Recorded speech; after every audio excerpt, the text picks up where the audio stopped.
My name is Sally Wilson. I will be reading 3 poems written by my sister Karen Wilson.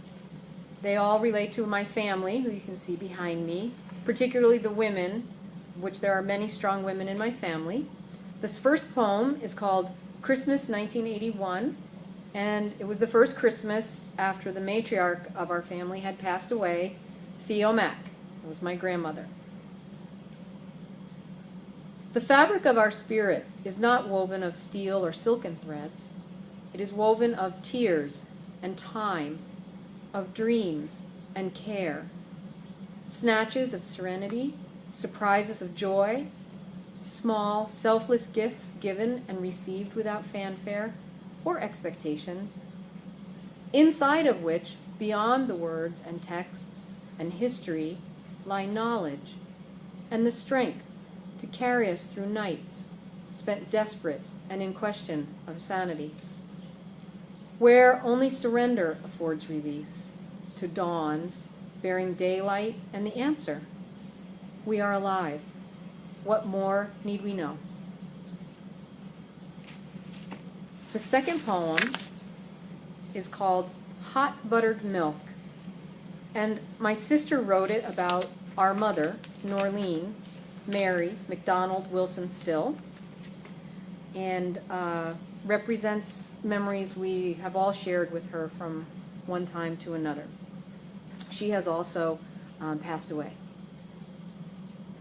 In the night, I pace, gazing out to winter dark, half moon, clear skies, watching stars flare, hoping for UFOs, waiting for the skin to form on the milk.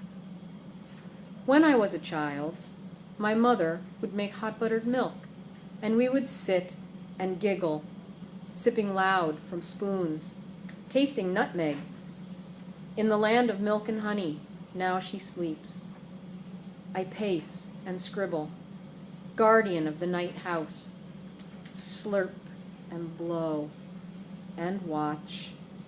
The butter beads orbit out to the spoon edge, like the tree in empty woods.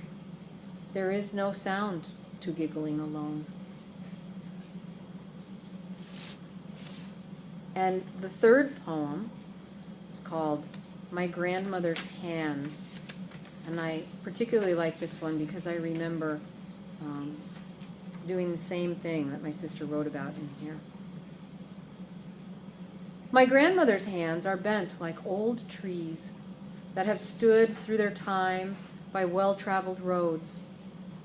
The sap of her blood flows in high, ridged blue veins that have always stood out through fine, smooth skin, when hands braided wild hair on this wild child's head, or worked a fine seam, each stitch perfectly formed, into garments that made a lady of even me.